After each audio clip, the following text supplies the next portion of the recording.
any teams in particular that you'll speak with here, or what that you have looked at?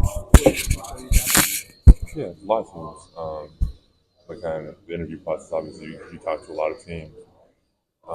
Space is obviously difficult because you don't know who's really interested, who's really interviewing. I've heard teams like sometimes don't interview guys who are interested in it, so it's just trying to get a feel for everything. But yeah, for sure, I'm speaking to teams. I know work out with teams. Isn't that one of those teams? Yeah, they've been interested in me for a little bit. I like Memphis. What do you feel like you need to show NBA people right now? I mean, I think obviously I need to show people I can shoot the way I believe I can. Um, but I think like for the most part, teams kind of know what I'm good at. Teams have tons of film on me. Obviously, I think I'm quicker than teams think I am. I think I can shoot better than teams think I can. I have to show that, but I think a lot of film, like I've been in college for 4 years, they got a lot of film on me to kind of know what I can do. Are there any do you feel like there's any preconceived notions about players like you that you have to try to debunk here in your workouts? Yeah, maybe a little bit. Obviously, kind of when you see someone who's 7'4", 300 pounds, you just assume some things. You assume he can't move his feet. You assume he can't. You assume he's obviously like he can't be mobile. You assume he's injury prone. A lot of things come with people just on paper being 7'4", 300 pounds, but I think I can do a lot of things that people don't think I can. Such as Move my feet, shoot the ball. Um, like you see people who are 7'4" don't usually make their free throws. I can do that. I can do some things that people don't expect. I just gotta keep showing that I can do more. Zach, who would you compare your game to at this point? Um, I don't know. I've seen a lot of comparisons out there, but I'm not really trying to compare myself to anybody. I think I'm going to be the player that I am, and that's what I'm going to be. Is like somewhat to build off this gentleman's question, like is there any maybe thing about your game, whether it's been a scouting report or something that somebody's written that you think is untrue? Yeah, there's a lot of things, obviously, but I kind of get why those things are on the scouting report. Like when I'm at Purdue, I'm asked to do a very specific thing, and it wins basketball games, so I'm never going to complain. But there's a lot of things I believe I can do that people don't think I can. Where are you best equipped to help an NBA team right now? In terms of trying to get Just dominating the paint, like I do in college. Like that's my game. Like it's not any secret. Like, I want to get the rebounds. I want to bang inside. I want to carve out that space inside. Like protect the rim. Like that's my game. That's where I'm always gonna try to hang my hat on. What have you been doing since the national championship to get ready for basically yesterday? Just working. It's what I like to do. It's not any chore or anything. But just obviously I took a week or two off after the game, but can't take much time off when you go make a deep run. So I got right back in the gym, moved out to Chicago. My agent's out here. I've been training with him ever since. What feedback have you gotten on your potential draft range at this point? I mean, I've heard between 10 to 25, but again, like it's the draft, it's volatile. No one really knows where they're going. As you go through this process, what do you want to show teams? Just I can shoot, I can move. I just show them who I am. Like I'm a competitive dude. I love to go compete. I just love basketball. Just showing teams like this is what I do. This is who I am. after being the guy at Purdue for 4 years, that things were built around. The NBA, especially early in guys' careers, more about guys making the stars around them better. How do you think your skill set, translates to a role, more of a complementary sort of situation? Yeah. Just like I said, like every team needs someone to hold down the paint. You need someone to grab the rebounds. You need somebody to block shots. You need someone to finish lobs. You need someone to do all those things. Not everything has to be with me having the ball in my hands in a post up. I think I can do a lot of things. Obviously at Purdue, it was a lot of post ups, but if you really watch the games, it was a lot of ball screens, and that's what they run in the NBA: ball screens, court taught actions, seals, reposts, like hit the indirect and go back in. Like it's a lot of stuff playing on a ball screen. That's the NBA offense. Is that the biggest difference between last year and this year in terms of what you've been able to show people? Is how involved you are in pick and roll this year and how important that is in the NBA? Yeah, for sure. That was one thing I heard. Like just be a good screener. I think people kind of undervalue. Like, people don't realize how good it is. Someone just wipes out the ball, whoever guarding the ball, like screening hard, rolling hard, finding your steals, carving out my space. I think that's just what I worked on all year, and I think that really helped my game. Matt Painter talked a lot about how many years you have not been playing basketball. Is that something NBA teams like that there's not a lot of miles on your body, even though you're a 4-year college player? Yeah, I mean, you probably have to ask them. I'm not sure. How many teams have you already talked to so far? I haven't talked to anybody. We just got here. Nobody. I don't think anybody's talked to anybody yet. The Bulls, from the Chicago station, the Bulls are kind of looking for a backup center. Do you see yourself willing to be appreciated that way, or would you want to start right away? Yeah, I mean, it's the NBA. There's obviously there's a ladder you got to climb. You can't come and expect to have a role immediately. You got to earn the role. You got to go in and practice. You got to play hard. You got to earn your minutes. I think that's how the NBA is. That's how everyone expects it to be. I would take any role that I can get and work my way up. That's how it's supposed to be. You're the player of the year, and now being projected to 10 to 25 range. Does that give you fuel? Yeah, I think I've always just had I mean, you can probably go on Twitter right now and find some fuel for him. It's not like I got any shortage of it. I'm the college player of the year, but I'm going to the NBA, so I gotta leave all that behind. And now I'm an NBA player. I gotta reestablish myself and go about things again. What's it like when you're as popular as you are dealing with all the negativity? So I mean, it affected me when I was younger, but now I've dealt with it for 4 years now, so it's whatever. Okay, you said you moved to Chicago. When did you move here, and what have you been doing basically since you came here? I moved here a few weeks ago. I've been training with my agent. My agency's out here, Mark Bartle's team. I've just been training with them and trying to get my game. What do you think of the city? It's a nice city. It's a real nice city. I mean, obviously you're training a lot, but anything outside? I mean, like I'll go down. I walked down Michigan Avenue the other day, just kind of browsing. It's a cool city, a real cool city. Did you see yourself playing there? For sure, it's amazing. It's actually very similar to Toronto. Zach, how beneficial was it going through this process last year to get the feedback, to go back to college and know what you needed to do to set yourself up for this season? Yeah, I think coming back for another year helped help my game. Obviously, like we're talking about hanging out on ball screens and kind of finding those reads and stuff like that. But I think it also helped me as a person. I had a year to kind of try to prepare myself for the NBA, the year where I'm strictly I know I'm done after this year. I know I gotta do certain things. I gotta kind of grow up and accept the fact that the NBA it's not only a basketball league. It's a lot of mental stuff. Being comfortable. Painter need to be fired for only letting you shoot 2 3-pointers in your career. Do we need to evaluate what we think of Paint? Yeah, I was told I've been used wrong. He was using me wrong for 4 years. Is this something you've been emphasizing? People watch you yesterday. I mean, obviously no defense, but Yeah. it looked like you knew what you were doing. Yeah, I've always said I can shoot. You see it from the free throw line. Obviously, I haven't got those in-game reps up, and it's going to be a process. But I've always believed I can shoot, and I've always believed if I'm asked to, I could fill a role like that. Just like I said, it all depends on what I'm asked to do. But did you want to shoot more in college, or did he want you to shoot more and you wouldn't do it? Where was that dynamic? And I'm going to ask him, so that's your answers. Yeah, I mean, it was never really a conversation, to be honest. I talked to him, obviously. I knew, if I do shoot it, he's not going to scream at me for shooting a 3 every now and again. But obviously, I just like to do things the right way. I believe to help Purdue best, I should go in the post. I should just to get the flow. If I'm messing around the 3-point line, it kind of messes with the flow. It can mess with some guys' rhythm.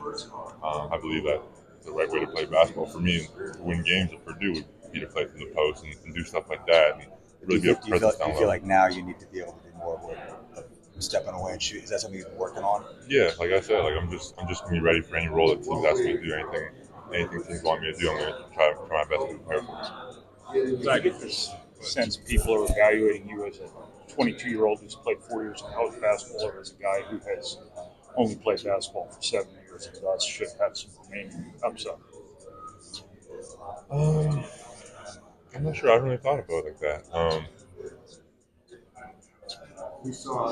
I think teams obviously understand. I've made strides every year. People people don't really do that a lot of times, and I feel plateau. And I think I'm only getting better. I think teams understand that, teams realize that. However you want to like kind of phrase that is how you want to phrase it. But I think every year, I just like every summer, I work, I get more comfortable. The game slows down a little bit, and everything becomes a little easier. I think obviously your job is to just focus on what you can control and be the best player you can be, but your mock situations all over the board, and it's obviously climbs since the tournament. How much do you pay attention to that? Do you put any stock in that at all? Or? No, I mean, it's nice, obviously, to kind of see myself up there sometimes, but the only thing I'm really focused on is trying to go to a team that wants me and values me and is going to use me right. And what kind of feedback are you getting from any teams at this point? I haven't really talked to too many teams yet. We just kind of got here. When you look at like the role of centers and big men in college, it seems so much different than how you play in the NBA. Like, how do you evaluate basically how you try to play and maximizing production in college versus like potential in the NBA? Yeah, I think it just comes with like kind of realizing who I am. Like I'm never going to be the wiry 7-foot guy who can like Kevin Durant. That's never going to be me. Like guys like that, like or just like I'm a 7'4", 300-pound guy. Like I'm built to be in the paint, to carve out space, to protect my area, and that's what I'm going to keep doing. I think there's a lot of people in the NBA that do stuff like that, like Valanciunas, Zubac, Steven Adams, guys who had a lot of success in the NBA, like being those like paint presences. I think I'm going to stick to like kind of who I am, and I kind of think I know who I am. Yeah, I was gonna say, like, do you try to, as you're getting ready for the NBA, do you try to like conform to their preferred style, or do you just like say, screw it, I'm gonna double down on who I am? Well, I think a team would be drafting me for who I am. I don't think a team would be drafting me for right now. Like I think I can get there, but right now they're not drafting me to like pick and pop and shoot threes. Like right now they're drafting me to get in the paint, get rebounds, protect the paint. Obviously, you saw like in my shooting drills, I can shoot. I can do stuff like that if teams ask me to.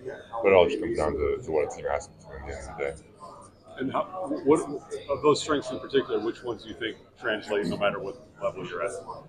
I mean, like there's a lot of things. Obviously, going with Team Canada every year, like you kind of see what works and what doesn't. Like, end of the day, it's basketball. Like it's the same game I've been playing for 6 years. It's just better athletes, stronger people, taller people, but it's just basketball. Like rebounds are still important, blocking shots are still important, boxing out is still important. Like all those things are still important. I think people kind of undervalue those things. But the speed of the game, what kind of transitions that can? Pardon? What about the speed of the game at the NBA level? What kind of transitions that can? I mean, it's obviously fast, but kind of like I don't know how to put this, but when you go to the NBA, like I'm not going to be playing 40 minutes a game. Like I can move, I can run. It's tougher to do that when you're playing like 40 minutes. And in the NBA, I won't be expecting that. I'll play short bursts, and I'll be able to like run the floor, keep up with people. Like I've always been in good shape, and I've always been able to move my feet, but it's just tough to do that a lot of times when you're asked to play big minutes. Like to sprint the floor every time for 40 minutes is a tough thing to do. And you can foul them, right? Yeah, when people hanging all over you, got everything. When did this kind of become a dream? Was it IMG? Was it when you got to Purdue? I mean, the NBA, like as soon as you pick up a basketball, I think it's everybody's dream to go to the NBA. Same with me. What are you going to be doing on draft night? I want to go back to Purdue, actually. I want to have the little thing there with all my close friends. Say my last goodbye. So like everybody at Purdue, like all the coaching staff, and then other people that like I would never see again. Like some people like tutors at Purdue that really helped me. Like just staff at Purdue that really helped me. My trainer, like everybody, I want to say a final goodbye to them. So I'm going to do that at Purdue. Zach, you talked about how mature you are, which rise you made. I feel like after 2 years of being a national basketball player, you're putting your story production is still small. What you are in modern NBA. Yeah, I think it's a tough thing, obviously, kind of when people want to take down your game if you play a certain way. But at the end of the day, I think like teams are going to value what I do. Like teams are valuing what I do. It doesn't matter what people say. Like teams put stock into rebounding. Teams put stock into having strength in the paint, like strength and length, like all that stuff. People are going to say what they're going to say. but I kind of like I know who I am, and I know what I'm good at, and I know what I can stick to, and I know what I can kind of hang my hat on. In fact, you mentioned Steven Adams and Valanciunas earlier. Have you ever had any contact with any of those guys, or are there any players in the NBA that you've kind of looked up to or admired from afar? I mean, like obviously there's great centers like Jokic and Embiid. Like you look at them, and you try to take things from their game and learn certain things. But I don't know if there's ever been like a certain player like I've looked to. I think I've always tried to find what works for me, find what doesn't work for me. Like I'll try something that they do, it might not work for me. I'll try something that he does, and it will work for me. So I think I'll just try to do base it off of that. Do you have any NBA players that you are in contact with? Not really regularly, but obviously I know like a bunch of people through like Team Canada. I'm friendly with a bunch of people on Team Canada. Going through the U19 things, like people obviously like JI, like like I know people, but I'm not like a big texter anyway. So Well, you mentioned Team Canada. Is that something that you're focused on this summer, possibly with Paris and how well they did at the World Cup? yeah, for sure. That's one thing I'm going to try to be at. I've done Team Canada for 3 years to lead up to this Olympics. Like, this is what you want to do. This is where you want to be. Yeah, it should be a lot of fun. Well, and just talk about the excitement of Canada basketball overall. Shea and all the guys in the league now that are really, really elevating their game. Just tell us about the excitement of Canada basketball. I mean, it's a lot of excitement. Like they're really good. You kind of see what Shea's doing in the playoffs right now. Like he's a really good player. Kind of being able to go not to go against them every day in practice helps me. And then you kind of see like what was that? Our first medal ever in the World Cup. Like we're building something. And we got a really good team. We got a lot of really good guys, and it's a really exciting future for sure. Zach, I was watching you yesterday. You're out with the big shooting with Donovan and Alex Sarr. I know there was no defense, but what does that do for you for what you're trying to show and just in terms of your overall skill set when you're out there shooting threes as instructed? I mean, it doesn't do anything for me. I've always known I can shoot. I think people kind of are surprised by what I can do, but I've put in the work all year. Put in the work like this summer. Like as soon as the national championship ended, like I took some time off for myself, but moved out to Chicago. And I've just been training ever since and working on it. Your performance during the tournament, especially the Tennessee game, getting to the national championship game, how much did that cement your Purdue legacy and what you hope to accomplish in the NBA? I'm not sure. You'd have to ask Purdue fans. I'm not someone who can. Like you can't say your own legacy. You have to ask Purdue fans. What do you think it did for you to establish yourself as a first-round draft pick? Like again, I was just trying to play basketball. I don't know. I wasn't focused on what it's going to do for my stock, what it's going to do for my legacy. I was trying to win basketball games. That was one thing that's really important. You'd have to ask NBA scouts what it did for my stock.